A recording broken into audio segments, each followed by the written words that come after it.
Intelligent Ramblings with your host, Bill Alton.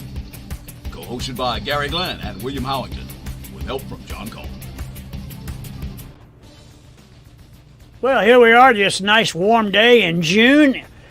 This is Intelligent Ramblings. I'm Bill Alton. I'm your host. My co-hosts tonight are Gary Glenn, Mike Anderson, and John Cone. Gentlemen, it's warm out there. I think we ought to start off with the weather because it's nice and warm. You what?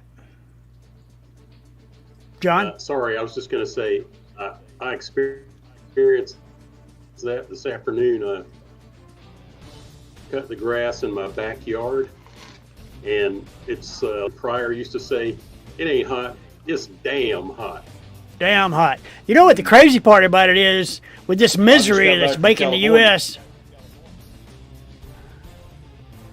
Is it warm in California? Seem to be having some communication funky stuff going on. Anyway, millions are baking across the U.S. as prolonged misery with little relief expected. But the crazy part is there's thunderstorms that brought 20 inches of rain in Florida, heat hitting 111 degrees in Phoenix. It was 97 here today. Hail in Seattle, and frost. Yeah, I said that, frost. They're expecting snowstorms in the Rockies. What the hell's going on with our weather? I mean, El Nino. Sounds like, is it an El Nino year? It's the La Nina now. It was El Nino, and then Oh, you're right. this spring it flipped over to La Nina. Yeah, they've said that this is expected to be one of the highest, most active hurricane seasons in history. That is correct, Mike. Because of the heat. When the ocean warms.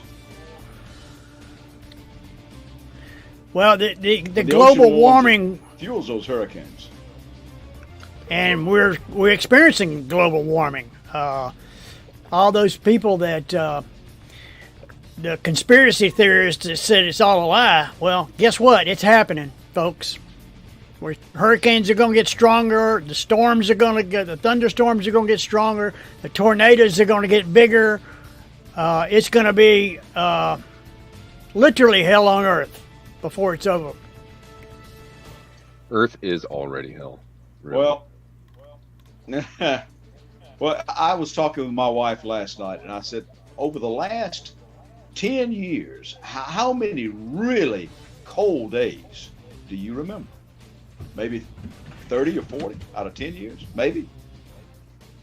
And the rest have been kind of, 30s, 40s, maybe at night. I mean, I remember when we used to get up in school, and man, everything was frozen. And if you didn't leave your faucets dripping, you were in a world of hurt. We've had to do that a few times, but not many over the last 10 years. And as I think back on it, probably goes back a little further than that, maybe 20, 25 years. So it's real. Whether it's man-made or a global, I think we've had something to do with it. I mean, come on. We've been putting stuff into the air since the Industrial Revolution, and that hasn't had an effect. That doesn't even make sense. Maybe we've exacerbated a problem which was already going to happen, but nevertheless, it's here, and we got to figure out a way to deal with it. Certainly, what if we just cleaned up the air and the water? Wouldn't that help? Somewhere? I would think so. Well, I think we have to own the libs, and that means we're just going to be I read a really good black smoke into the air, right? The whole time. Science fiction writer named.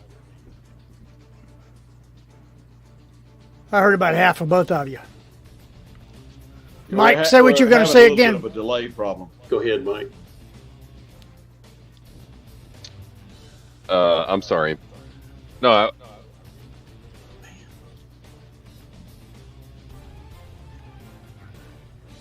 I think John's having a delay problem. big time. I'm going to go back to my comment about.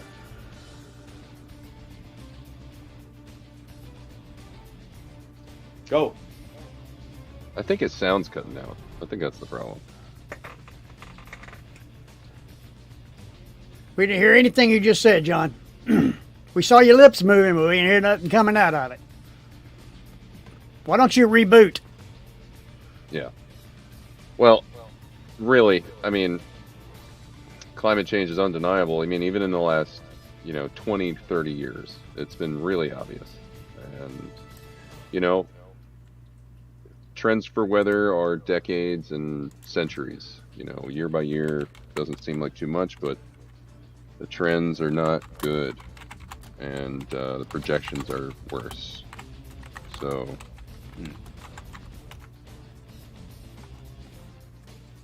I remember, let's see, around here in the mid-Atlantic, we had, from my childhood was the blizzard of 96. And I think that was like 30 inches of snow. It was like January or February, or like the end of January. Oh, March. Oh, it was that late? Oh man, I don't even remember. Yep. Yeah, 96, it covered Atlanta as well. I remember that. Oh, awesome. Cool. It's nice to hear that translates. It was wind chills way below zero. I mean, it was single digits. It was. Oh, well, yeah. The blizzard is about wind. So it was way windier. But, we had big snow drifts. It was real cold. But, that year I remember making an igloo in my front yard. We shoveled the driveway. Everything went into the front yard, and then we dug in and made an igloo from that. And that's the only year I could ever do that. And I think the next year that we had a big storm was 2003. And I think it was like 2 storms back to back. One was like 18 inches, and the next one was like another like 14 inches. So it ended up being pretty sizable. And then I think we had one in 2008 or 2009. I think that's about right. But definitely over the last 4 or 5 years, it has been really pretty much nothing. We'll have these stretches of like cold days, but they'll be dry cold. Even the humidity will be low. There'll be like fire risk during that time. The whole deal. We're not getting, cold fronts that are bringing in storms. It's warm fronts that are bringing in higher temperatures and rain. So it's been a total pattern change. Over the last 10 years, really, I'd say maybe 15. Yeah. Well, with us, if you get 6 inches of snow, it locks down the whole place. I mean, everybody's buying bread and shit at the grocery store. I don't know why they buy bread, but they buy bread and toilet paper. That's what bread, and toilet paper. Milk, bread, and toilet paper. Yeah. That's what you got to have in case it snows down here. Well, I mean, we know from the pandemic that the toilet paper wars were always a threat. But you know what? During the pandemic, I was able to, I saw something weird going on in California. It's where it started out there on the left coast. And I saw something weird going on, and I was like, something's, and I saw where they were wiping out the toilet paper there on the west coast. And I went at that very moment, got my phone and ordered a case of toilet paper. 48 rolls, a case from Amazon. And what I did during pandemic was, when I get down to a certain level of my case, I would just go buy what I could and not really worry about it, because I wouldn't, And I did the same thing with paper towels. And so during by the end of the pandemic, I had a pile up on the spot in my basement where I keep everything for the days before the zombies come. I had them stacked up. I don't know. I probably had 60 rolls of toilet paper up there, just in case. And I felt fairly secure. All right, let's see what we got here. It's well, John, you look better. Part of for your sure, your quality of video is better. Oh, good.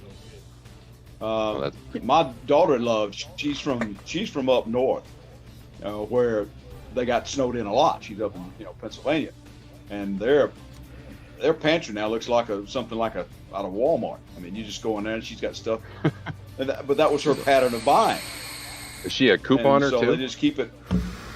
Well, probably two. Yeah, one or two, and then well, of course now she's got my son and 2 boys to feed. So that's also part of the business about having a lot of food on hand. But that's what she learned as a girl, and she just held it on. Well, just to give you an example, I think you're back, John. Oh yeah, he's here. that was the heat map for today on the United States. It was And if hot you'll as hell notice, here. you notice the East Coast is pretty red, pretty dark, and even coming down to Georgia, up in my corner of the state, it's pretty solid red. If you look in Georgia, you look very closely, you can see my backyard, and it is blazing red. Oh, I see that. A little extra sparkle there. Well, and the crazy part about it is they're expecting snowfall in the Rockies. And they've got Seattle got some hail. Well, it's higher elevations. Seattle's not that high. No, And it's a harbor. Florida, bottom of Florida is underwater right now. I 20 mean, inches. it's like they've had one of those flows come in that like they had in Texas, not Texas, California, where it just these storms came in like a river and just inundated California. But California almost fell off the damn map. Well, they always say it's going to fall off because of the fault line and all the earthquakes. The fault line and all the damn libtards. Well, the thing about it, that's the reason thing they're going about to fall off. California is, as far as climate is concerned, you've got all kinds of things mashed together. Northern California's weather is different from Southern California's weather. Southern California is basically a desert with mountains. And so I remember one year we were out there visiting my son, and we went to Palm Springs. Well, nobody goes to Palm Springs in summertime. That's a snowboard destination because it's 117 in Palm Springs. And you can get out of the pool and you have to run because your feet start to fry on the pavement. And the wind that blows in, that desert wind, that Scirocco blows in, there's nothing cool about that breeze. It's like a convection oven. But you can get on the tramway, go to the top of the mountain, and there's a literal 40-degree drop in temperature from the floor of the mountain, from the floor of the desert to the top of that mountain. That was amazing. Hey, You get up there Debbie. and it's cool. You see green trees and all that kind of stuff.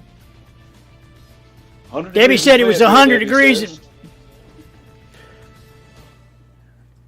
Thank you for being here, Debbie. We appreciate it. Yep. It's nice when we get really smart people here. They can talk with us. Well, we got something coming up pretty soon. Hey, if you're not smart, we want you to talk too because we want to hear from you. The debate. Oh, Well, none of us Yeah. are smart, so it makes our collective IQ go up when somebody joins like that. Well, we've got, speaking of not smart, we got old white guy versus the old white guy. One's crazy and one's old. And they're both- not a lot to choose from at this point. I think the betting odds would probably be, if they were betting on the presidents, they're betting who's going to heart attack out first, who's going to drop dead on the stage, I mean, they're both of them are ancient. I'm old, but damn, I'm not that old. And these guys are old. Yeah. Oh, well, one thing that may make the debate a little bit more easy to follow is the fact that when you are not talking, your microphone is off. So therefore, they can't interrupt each other like they did last time. Oh my God, it was so terrible. Ugh. Just too much of that. Yep. I kind of agree Kenny with the doesn't like fact that there's that no audience. I kind of agree with that. I think there ought to be an audience. I mean, they're shutting their mics down, so it's not really a public forum per se. It's more of a two guys hollering insults at each other for 2 hours. I really hope it doesn't come to that. Well, we do have some significant issue differences. Yeah, I'd like to hear their opinion on the issues rather than why the other guy's such an ass. Yeah, that's what politics really needs to be kind of pulled and reined back in toward is stick to the issues, stick to the politics. I really don't care who you are. I want to know what your positions are. Yeah, absolutely. I don't want you to talk about how bad the other guy is. I want you to tell me how good you are. That's what I want to know. Not.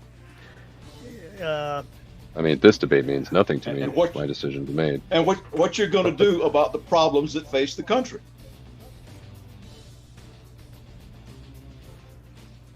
Yeah, I think that's the most important part right there is we have a lot of problems to deal with. How do we resolve them as a country? And bickering between the two parties is not the way to do it.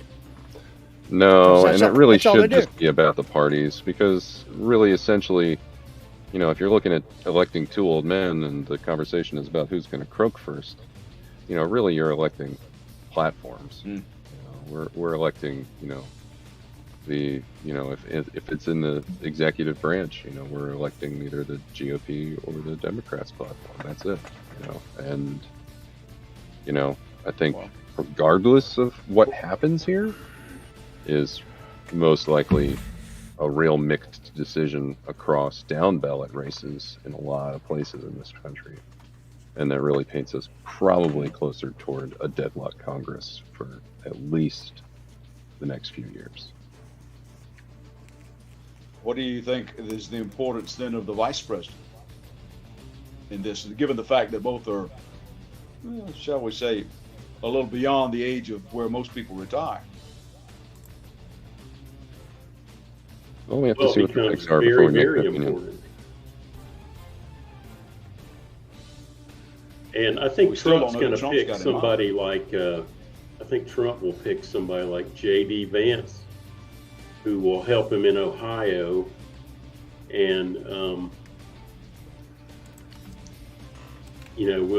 I think whoever the vice president is bears watching because there's a 50-50 chance they'll be in office by the time one of those people's term is over. I don't know about 50-50, I mean, we're talking about the decision very wealthy and well-off men that are in the relatively healthy stages of their later parts of their lives. They could live to be quite old.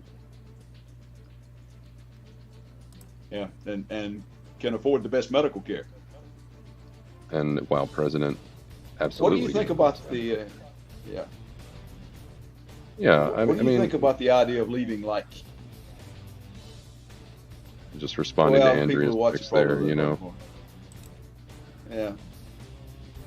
No, but I think, Trump and the GOP platform, they're not after moderates. It's, they're just energizing their base. That's their whole platform, That's why we won't hear a lot about the issues.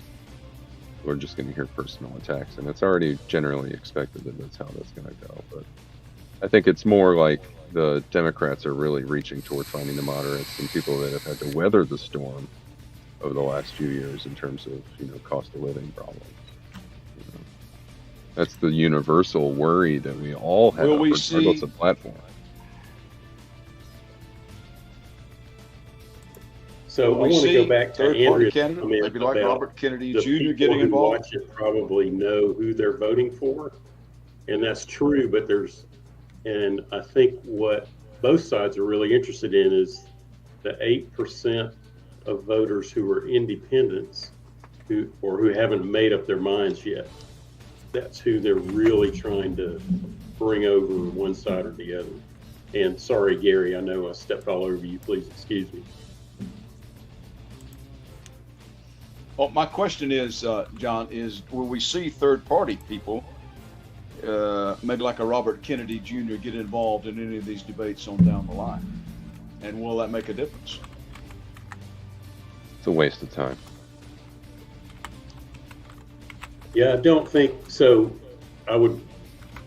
You kind of would like to see more people on the stage than just these two candidates. In some ways, it might be good to see a debate like that. But don't you think that what I think is that both teams, Trump and Biden, did everything they could to keep Robert Kennedy off the stage because he is going to take votes away from both of them.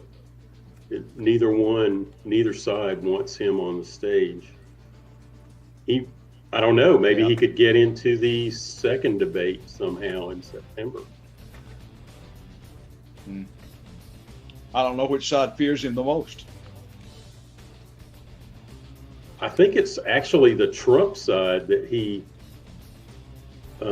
seems to be draining the most voters away from.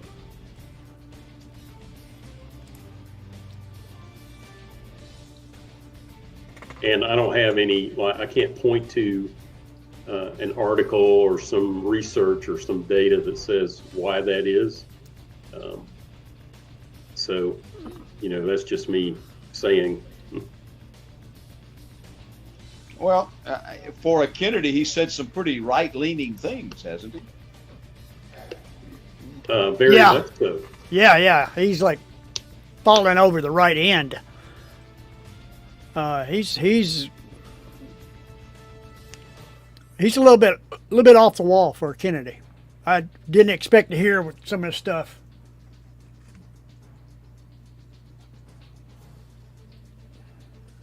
I didn't know, for example, that parasitic worms could eat your brain until Robert Kennedy told me. Oh, lots of documentation of that. Well, they're all in your gut, And I read that on the internet, so it has to be true.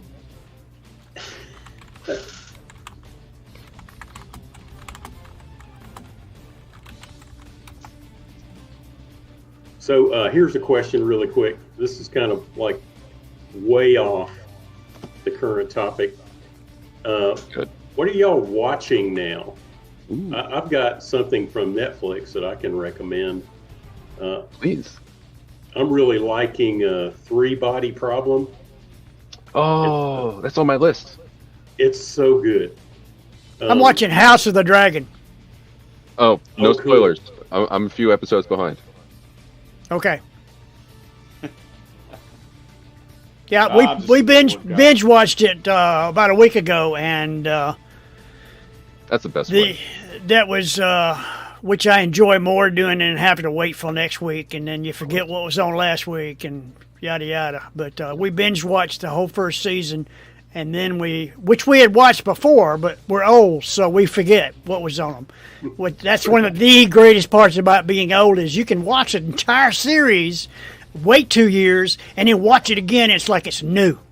So I'm enjoying that much to a point. What about this guy, Julian Assange? Bill and I we've been to watch Yellowstone.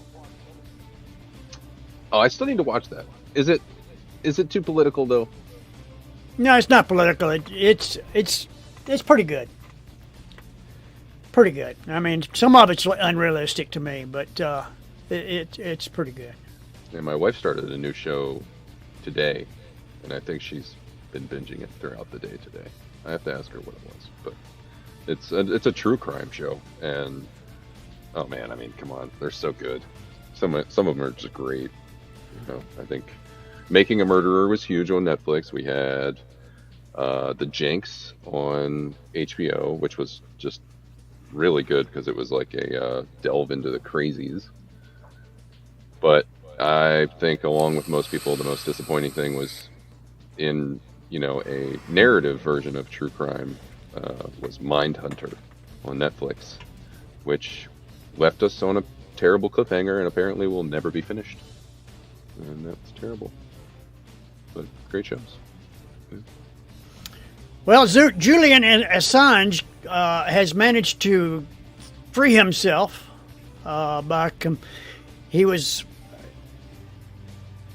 he is pled guilty to obtaining and publishing U.S. military secrets Wednesday in a deal with Justice Department prosecutors. And he's going to get time served that he served in the British prison. And he's walking away free.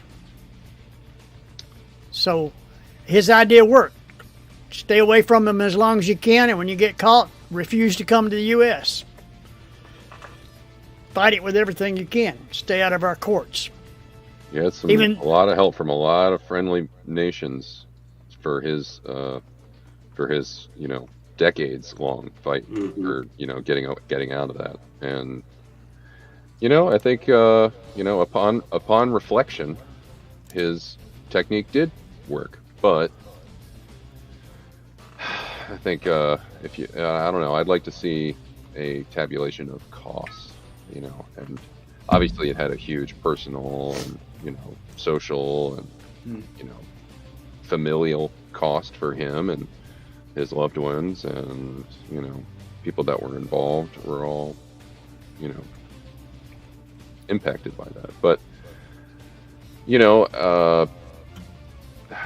was his publishing of the information that led us to understand the warrantless metadata wiretapping of Americans? Him, and then Edward Snowden's leaks over that era changed our perception of the government's ability to track our movements. And did the actions of the military secrets being revealed directly lead to anyone's death? Or the compromising of undercover agents? That's the information about those leaks that I don't have. That I think is where we're really going to land on making an opinion about this man who fought against being imprisoned for so long by imprisoning himself in a lot of ways. Well, I think the Justice Department made a calculated decision that it's no longer worth pursuing this guy. He's served 5 years in jail in the UK, as you said, and he was willing to go through a plea deal, and so I think their thinking in offering the deal was, let's close this down, let's close the book, let's move on with as little cost and effort as possible. Is that the government doing something practical? Wow. Right. That's scary. That's scary. Our government actually doing something practical.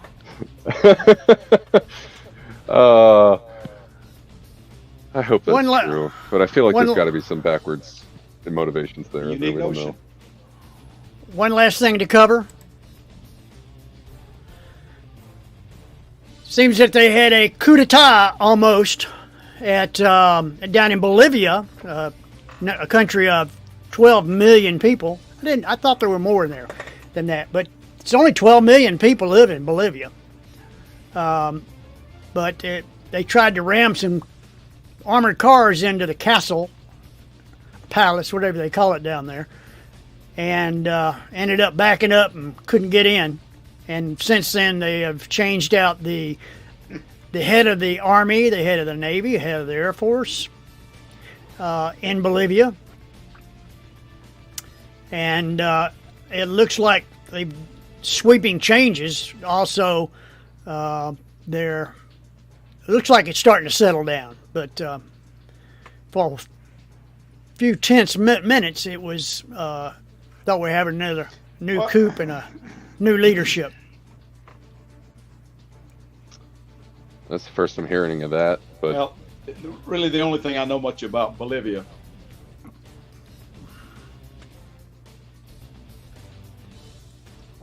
It's just another one of those South American countries that seem to change leaders like people change their underpants. And wasn't that where Butch Cassidy and the Sundance Kid wound up for some time? That's about it about Bolivia, is what I know. Well, it's one of those countries that you're absolutely right. If you Google them and read about the history, the first thing it starts talking about is changes of the government. They changed government like we changed underwear, and they had coups, every 4 or 5 years. So it's not unexpected for them. But our time is cut short, guys, and we need to go on to the next aspect of the show.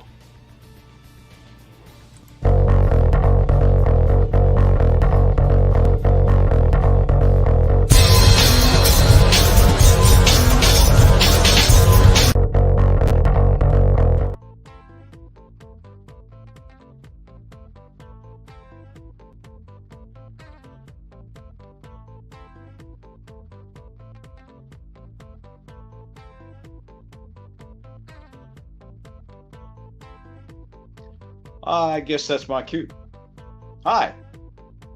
Oh, John asked what we were watching. I'm kind of a network kind of guy. I watch a lot of stuff. The series finale of Walker is on tonight. This was a semi-reboot of the old Walker, Texas Ranger with Chuck Norris, with Jared Padalecki from Supernatural in the role of Cordell Walker.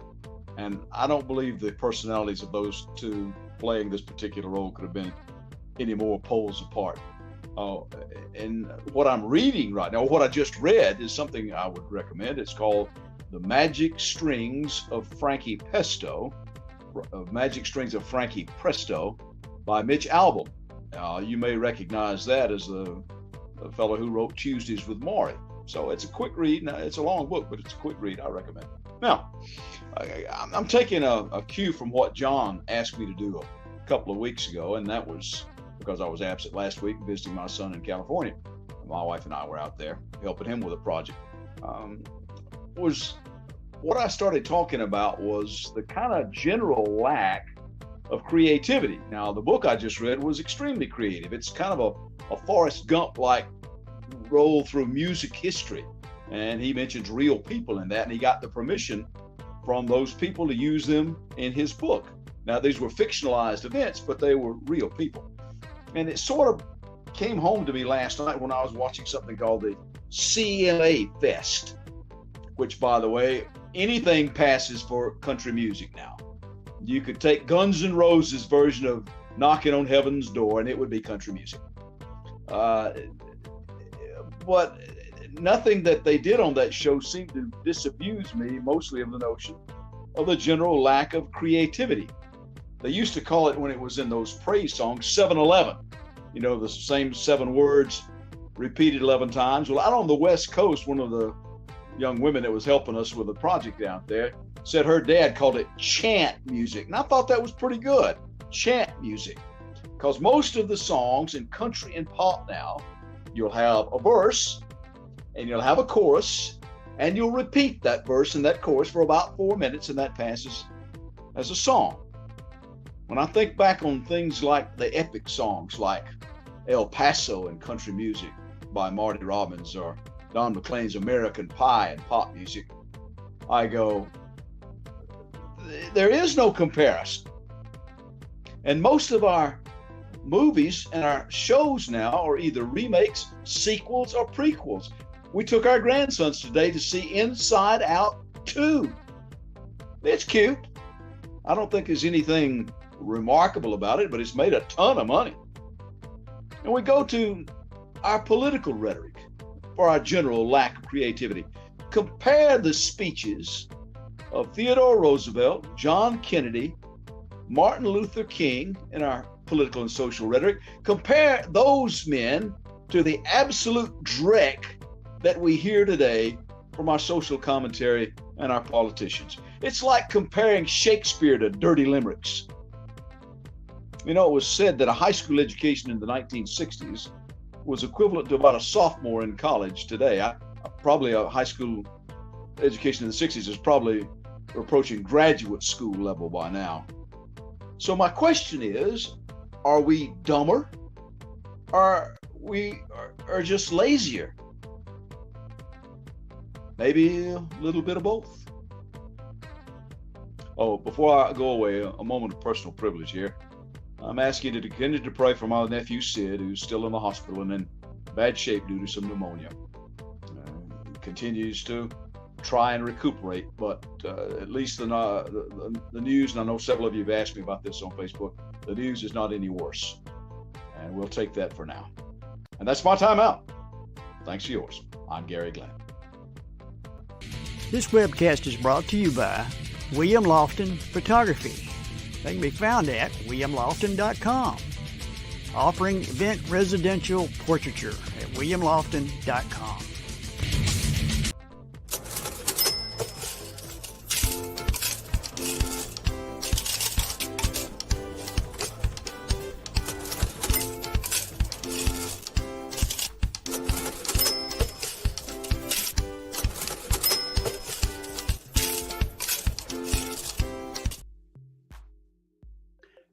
So we've been talking about the debates that are coming up tomorrow night and in September. And I was thinking about a couple of topics that we are sure to hear about during the debate. One is about the national debt, which we've talked about here before. And another one is deficits and inflation, which we've also talked about here before. National debt wise, I read an article in The Hill this week that pointed out the Trump administration added twice as much to the national debt as President Biden's administration. Trump's administration borrowed $8.4 trillion during the former president's time in office, while Biden has borrowed $4.3 trillion. That's trillion with a T. And by borrowing, we mean here this was added to the national debt. And another way to look at this is that those numbers include all the pandemic spending that was going on at the time during both administrations. If you set that aside and look at normal deficit spending, the ratio still holds around 2-to-1. Former President Trump added $4.8 trillion in debt, and Biden's administration added $2.2 trillion to this point. For the Trump administration, those additions to the national debt were mostly due to the Tax Cuts and Jobs Act in 2017, which we've talked about right here, changes to the Affordable Care Act, and budgetary acts in 2018 and 2019. And most of President Biden's additions were due to the bipartisan infrastructure law, student debt relief, appropriations bills, and executive actions. So those are the things that contributed to the deficits for these two presidents. And so we're going to hear people talk about the national debt during the debate. I want you to remember what we talked about when we discussed deficit spending and the national debt here a few weeks ago. Relative to GDP, it's not that different from what we've had in the past. The other thing that's as an extension of that, we're going to hear about deficits and inflation. And so the question is, do deficits cause inflation? And that depends. And that's not a great answer, but it really is the answer for this kind of question. I don't think that deficits in general create inflation where there was none before. If we're in a period of high demand pull inflation, then yes, deficits add to inflation. But we're not experiencing demand pull inflation. We haven't been. what we've had is cost push inflation. The good news is that all of those increases are coming down, or at least slowing down, including now rents and home prices. The external factors that caused inflation to begin with have been mitigated, and we've gotten back to a new normal after the pandemic. And we're also in a period of really high productivity, which dampens the effect of deficit spending. And so all these factors cause me to think that no, in this inflation period that's winding down, deficit spending is not a factor. And to go on with the what are you watching, what are you reading thing we were just talking about, I want to recommend a book by an author named Kim Stanley Robinson, and it's called The Ministry of the Future, and it's set in the very near future, and it is a fictional account of life after climate change basically breaks the climate on our planet. And it's a great read. It's in some ways very technical and good. So I recommend that one. Kim Stanley Robinson, The Ministry of the Future. All of these notes will be on Facebook after this evening. You can go to the Intelligent Ramblings group on Facebook, Intelligent Ramblings Friends, and see the notes. If you have any questions or comments, just let me know. I'd love to talk about it. All right. Thank you very much.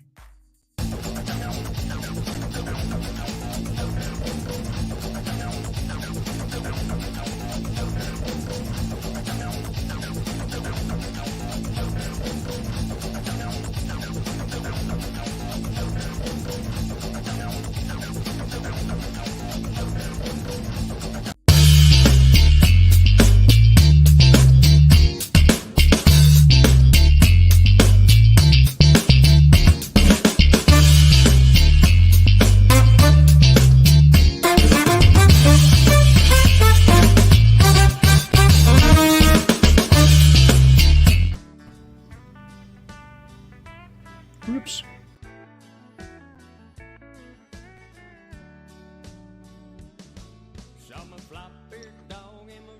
Well, I guess the first answer to the question is I'm not Bill.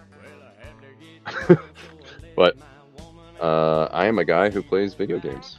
I have here a PlayStation controller. I have here a Nintendo Switch. I have here an Xbox controller. And occasionally my here telephone. That's a cool picture, isn't it? It's kind of cool. Anyway, I am changing the subject to something that's way less important. We're just going to talk about video games. So I figured, just, you know, we tend to stick to the economy a lot. So let's just talk about 2023 and console video games. Okay, so just in a little bit of info here, I found that generally we have, a billion-dollar video gaming industry between, in the United States you have, three main players, and that's Nintendo, Microsoft that makes the Xbox, and Sony that makes the PlayStation. And, the ecosystems, support a whole ton of employment, job roles that include, programming to creative design. We're talking artists. We're also talking, computer engineering, because a lot of the things that, go into creating games require, advanced, new type of coding techniques to create these engines that allow these creatives to, create these really elaborate games. And, for me, that's what video gaming has turned into over the last, I'd say 10 years specifically. When, I was, just a full disclosure, I am not old, but I'm not young either. Okay, so I'm a millennial. I'm in my 30s, definitely my later 30s. It's probably obvious by some of the wrinkles that are showing up. But, for me, core video gaming really was in the 90s. You know, we had, you know, cartridges you had to blow into because the dust was getting in between the contacts. And Nintendo ruled the roost for me around that time. But, you know, video games were just escapism, you know, timing, platforming, you know, some shooters. But I got into shooters a little bit later, toward closer to high school. Played those on my PC for a while, was doing a little bit of PC gaming, but I always kind of gravitated back toward consoles. And that's, again, Nintendo, Sony, PlayStation, and, you know, more recently is the Microsoft Xbox. But, you know, I did the shooter thing when I had an Xbox there. I was playing Call of Duty, and Call of Duty has huge games. Usually, yearly, they have one of the biggest sellers, and, you know, it'll sell, you know, over $1 billion in one day for release day for when those come out. And, you know, they don't just sell you a game anymore. They sell you, you know, subscription services through the game and expansion packs. So, you know, even when I was growing up, a general video game was about $60 if you were to get it release day, and that was in the 90s. It was $60. It's expensive for 90s money. And really, to this day, generally most of the video games on release day are still around $60, which is kind of amazing when you think about inflation. Some of them are up there to you know, $70 and $80. Surprisingly, they try to get away with it. Most people aren't happy about it, but it's the subscription services where they're getting you on the you know, inflationary scale. But anyway, you know, these games are as big a budget as, you know, Hollywood and the film industry. And, you know, when we compare it to other forms of entertainment, you know, it basically is on par with spending for, you know, some of the major, you know, studios in Hollywood that are creating movies, have the same amount of money that's being spent on these video games. And the one that's I've been playing more recently, which will be my recommendation for the week for those of you that play video games, is a game that came out really in the core of the pandemic that was really, really highly anticipated, called Cyberpunk 2077. And this has a star-studded cast, great voice actors such as Idris Elba, you know, from you know, a British actor that's very well known, that was also in the running to potentially at one time he could have been the first black James Bond, or 007, depending on how you follow the lore. But, you know, that game has, you know, an elaborate story, and what I'm circling back to here is, you know, video gaming to me was escapism, you know, and then it was socializing on shooters when I was making friends, you know, through, you know, headsets such as this that allow me to talk to people from all over the world. I had friends, you know, in Japan and Russia and in Europe. You know, sadly, I'm the person who only speaks one language, and they would have to, you know, muddle through communicating with, you know, some ape such as myself. But, you know, when we talk about video gaming and we talk about all these new forms of entertainment, we're all suggesting, you know, different forms of entertainment. And I think today it's video game for me. And, you know, let's just poke at some of the stuff I got back here. I got a blue shell, a Yoshi plushie, a Shy Guy, Piranha Flower, Toadstool, Donkey Kong. I mean, some good stuff. Some of you guys might recognize the B-52s as well. But anyway, that's the end of my segment. Now you know a little bit more about who I am.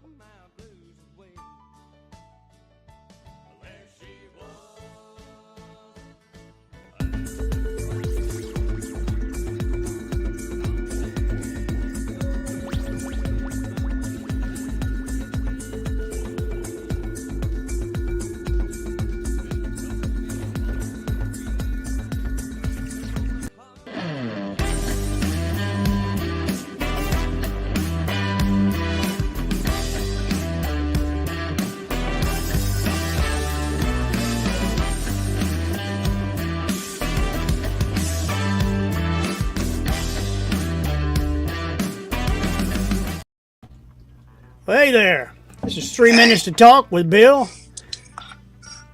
Let's change out that music. There you go. That's a little bit better for you. A little bit more my style music. Anyway, we are privileged tonight to have Blair Ball, a landscape and wildlife photographer that shoots amazing photography. And you there, Blair? Yes, I am. Thanks for the kind words. Appreciate it, Bill. No problem. Blair and I first started shooting together at the Memphis Marathon. St. Jude. We were at the same location for 3 years in a row out by the pyramid and got to know each other, and we've kept up with each other since. And I've been privileged to be able to witness his photography. And while we talk, you can enjoy some of his photography with me. Blair, I know you're a photographer. I knew you as an event photographer. How are you? Tell me about the photography as this style. What is different than shooting an event like the Memphis Marathon or a wedding or something like that versus shooting something like this gorgeous picture? Thank you. Photography came to me late in life in the corporate world, threw me a curveball back in 2008 and stuff like that. And I always was a visual person, so that's kind of what prompted me to get into photography. And the reason I got into sports, Bill, initially is because I was an athlete, and I went to the University of Oklahoma on a scholarship. So I gravitated toward sports initially, and then one thing led to the other. And my father always taught me ABL, always be learning. And he believed that until the day he drew his last breath. And so I started to branch out into other things like landscape and that type of photography.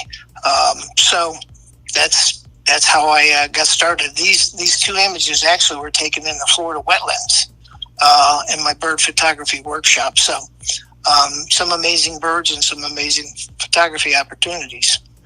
Well, for a novice photographer, if you want to take pictures that are this gorgeous, obviously it requires some editing, and it also requires the fact that you get a sharp picture when you first shoot it. What do you think is the most important thing to get an image this sharp and this beautiful? Well, thanks. I think it boils down to a couple things. There's three things. One is light. Without light, Bill, we can't make an image. So always be sensitive to the light, like the light on this image and stuff. So sometimes you have to wait to hit the light just right on a bird or a landscape or whatever. That was taken also down in Florida. And so light is one thing. The other thing is composition. How do you frame your subject in the composition?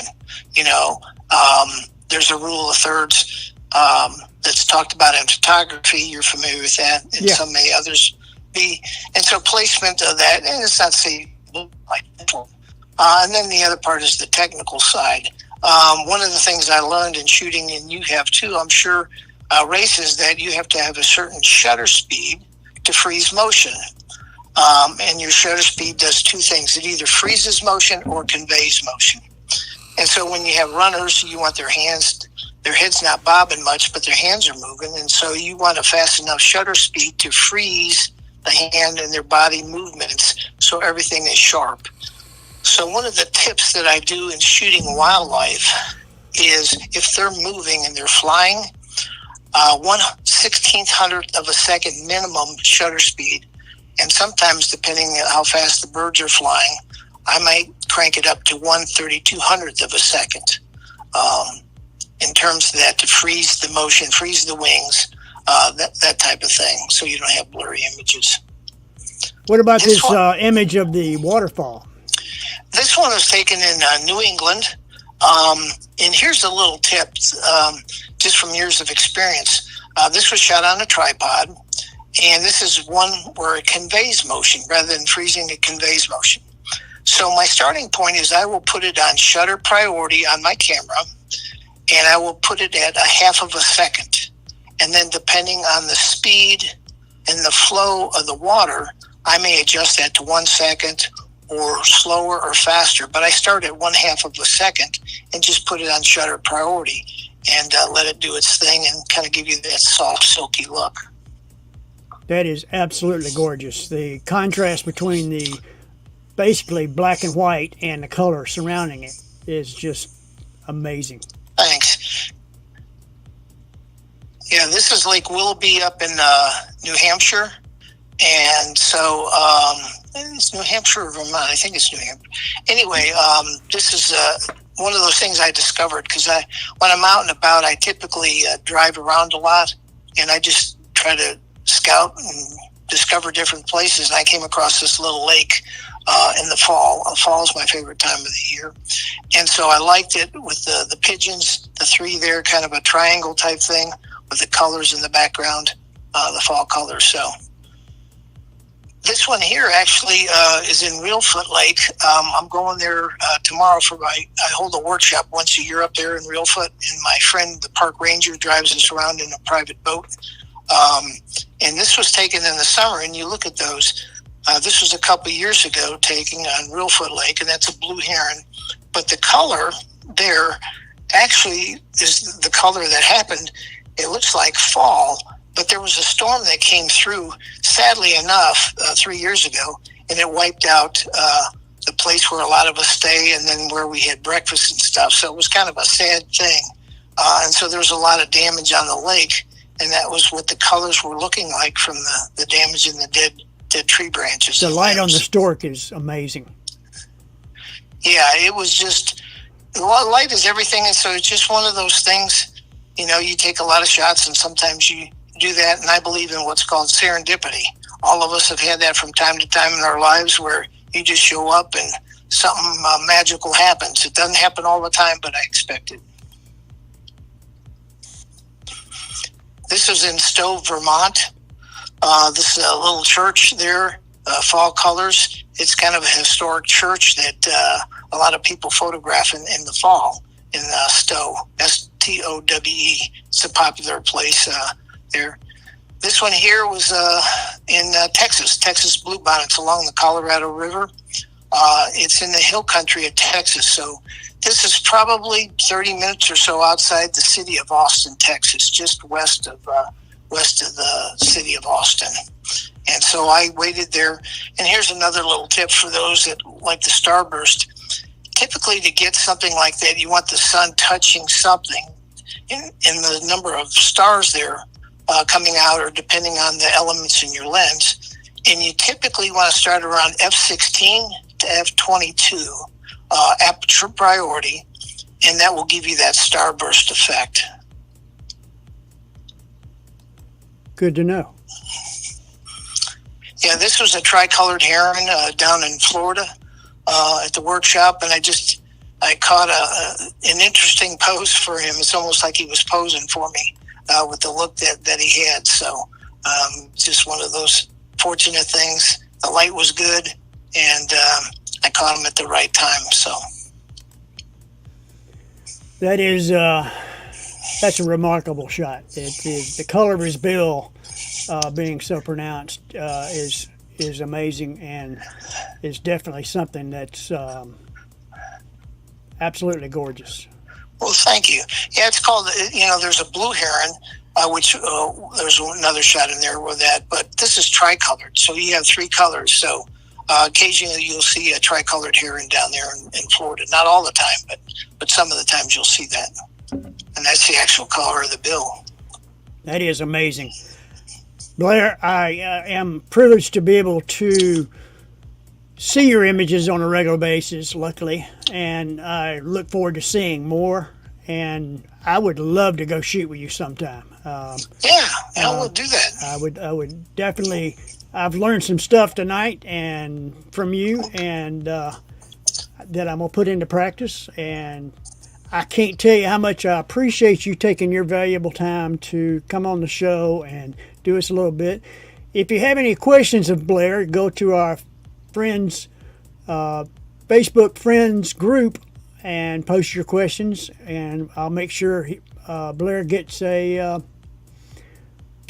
question, and hopefully we'll get him to join our friends group, and he'll be he's one of our friends now, whether he wants to be or not. So, well, I appreciate you inviting me and allowing me the opportunity to share some of the things that I've learned over the years and continue to learn. So I enjoy and love what I do. thank you, Blair. Thank you, Bill. Have a good day. You too, sir.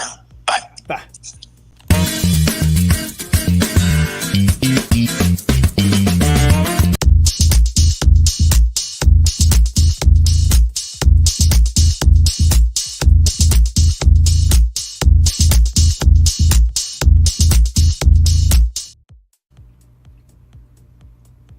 Well, I almost ended the show prematurely. I hit it and I went, "Oh, damn. Hope nobody heard me." But, wow, those are beautiful photographs. Well, I shot the Memphis Marathon for 3 years in a row, and Blair and I were at the same spot, and there's the Pyramid sports store in Memphis, and the object of my shot was to get the runners coming towards me and get the Pyramid in the background, which I did. And is that a good shot? Is that a good lead up? Oh yeah, it's a perfect shot, and it really, you can get right on that corner. It comes down the road, and then they take a right towards where I was sitting. And knowing me, I had to get the shot, so I put my chair in the middle of the road. So if you can imagine these hordes of people coming straight at you, and there you are sitting in the middle of the road going click, click, click, and hollering at them the whole time to, "Don't run over me! Hey, him right here!" Man. Waving at them. And how big is this marathon, man? Pretty damn big. I would say 15,000. It's pretty damn big, and and the worst part about it is when you try to get those crazy shots is people can't hear you because 90% of them have earplugs in and they're listening to music as they're running. So they'll run. I would have them run right up to me, like within 6 inches of me, and me screaming at them, "Hey!"